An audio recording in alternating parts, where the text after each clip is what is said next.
Tignan nyo mga kalaypoy.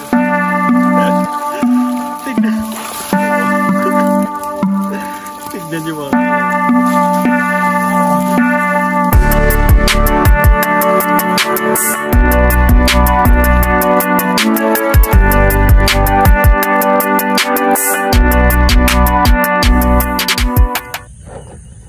Assalamualaikum warahmatullahi wabarakatuh mga kalaypoy PH. Yan, good morning. Maaga pa lang, nandito na tayo. Nasa 6 pa lang. 6:20 ba yan? Okay, 6:20. Maaga tayo ngayon kasi dito tayo mauuna sa pinakaligawasan. Tapos daanan na lang natin yung pistrap natin doon banda sa may anim. So yan, samahan nyo na naman ako sa panibagong vlog episode natin ngayon. Nagdala ako ng 2 box. 2 box kasi pag masyadong marami na kukuha ko, hindi naman masyadong marami, nahihirapan dito magkasya tapos nayuyupi yung isda. So nagdala na lang ako ng extra for precaution na lang kung may makuha tayo ngayon na marami-rami. Yan. Tapos nagdala na rin ako ng spear gun mga kalaypoy. Yan, spear fishing tayo mamaya bago tayo umuwi. Saglit lang, kahit ano lang. Yan. Mga nasa 1 meter ang haba nito mga kalaypoy. So tara, samahan niyo ako. Tignan natin kung makarami tayo ngayon. Grabe yung naman tayo mga kalaypoy. Mabaho kasi yung tubig. Oh, grabe, naglutangan yung isda. Makakita niyo dyan. Oh, halos namatay lahat ata nakuha nito. Baka kasi ng tubig.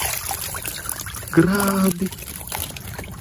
Ilan lang yung buhay mga kalaypoy. Patay lahat halos.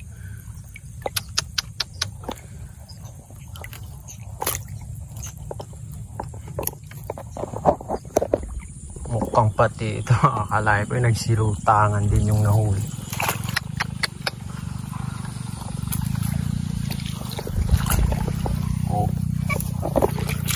Ay.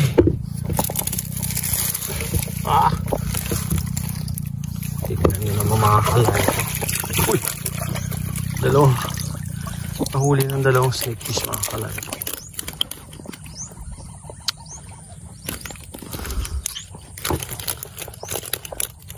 Mga ano kasi kinakain ito mabahang isda. Kunin na lang natin yan.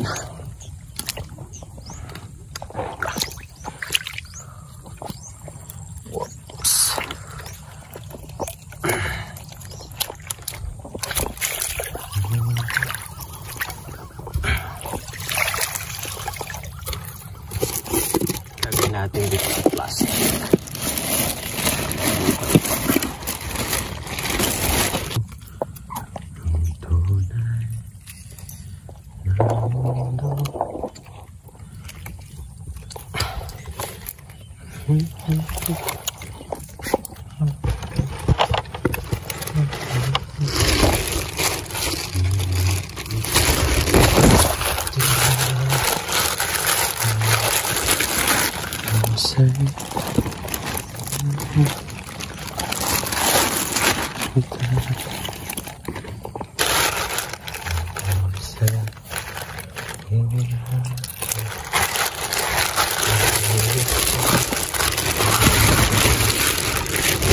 Kunin natin. Malaki-laki kasi. Pwede kasi natin ibenta yan. Kinikilo ang pagbenta nito mga kalaypoy. Dati din natin kinukuha ito. Pero medyo may halaga na sa ngayon.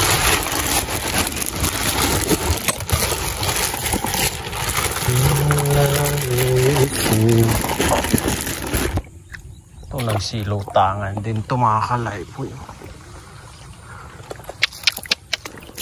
Payong parang langis dyan. Mayan kasi yung tinatawag sa amin na mga kalaypoy.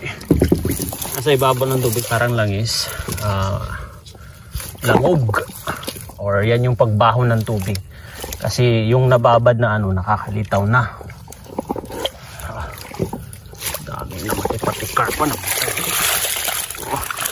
Jari torpis, sandal.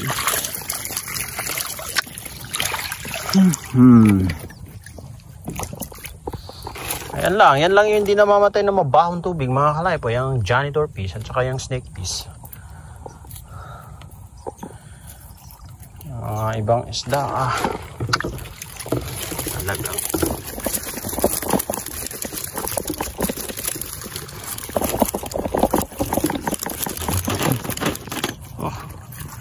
nakatalon pa yung isa mga kalaypo na gurami.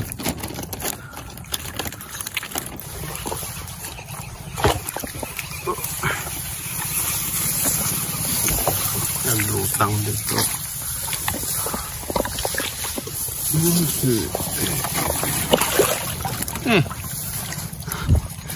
Halos namatay lahat na kuha.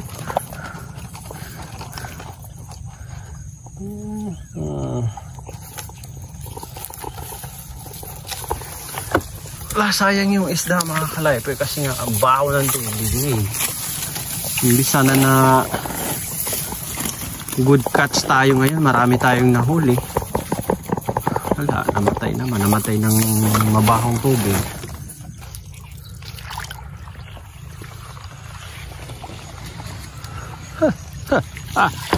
Patay yung carp.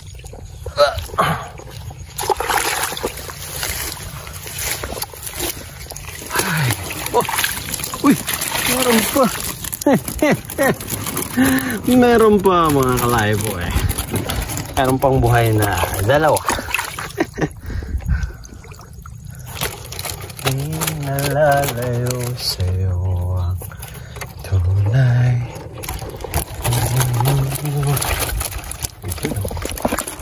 Tanan niya yung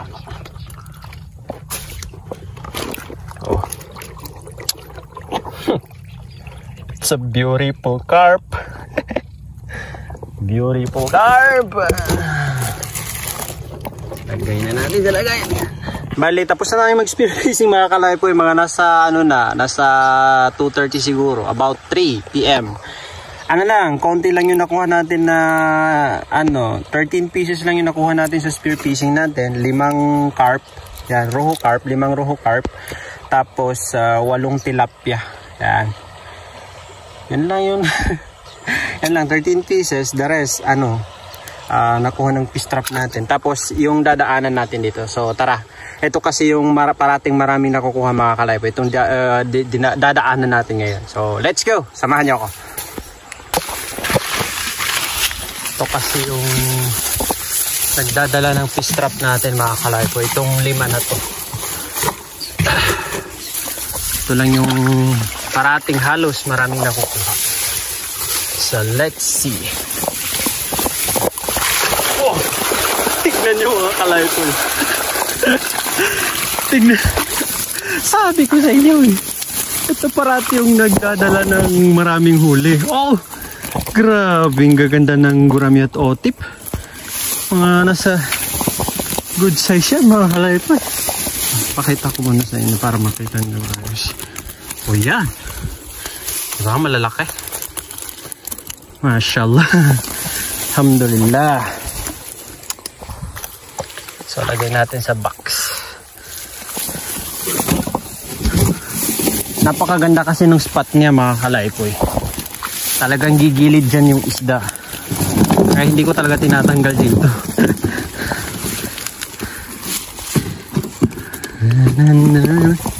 Yo. Balik natin ulit. Okay, ito.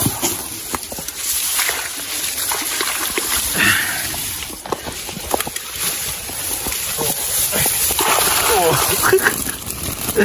Tignan niyo mga kalaypo. Oh. Mashallah. Sabi sa inyo.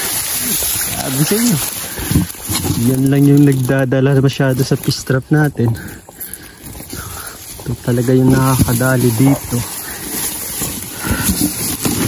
Sabi ko daanan na lang natin kasi kapag kaninang umaga kinuha natin baka masyadong konti lang yung yellow na dala natin. Sayang naman. Para pagdating natin doon fresh na fresh pa yung maraming isda, karamihan sa isda natin. Yan. So magkatabi-tabi lang ito mga kalaypo. Ito yung sunod Oh. Yun yung mga kalay po yun. Lalaking gurami at saka tilapia. Mga good size. Yan o. Mashallah. Mashallah. Kadsukur mga kalay po. Alhamdulillah.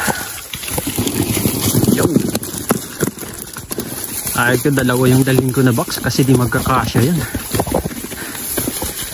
Yun. Tama nga yung hinala natin mga kalay po.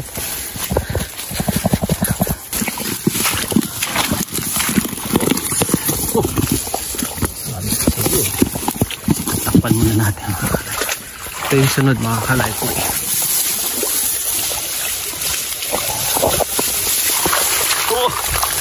Hindi ganun karami pero sakto pa rin yung nakuha niya. Nasa 10 pieces plus pa rin mga kalay po. Yan.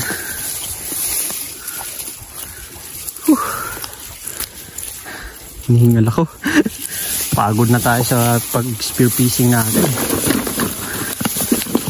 Wala pa yun.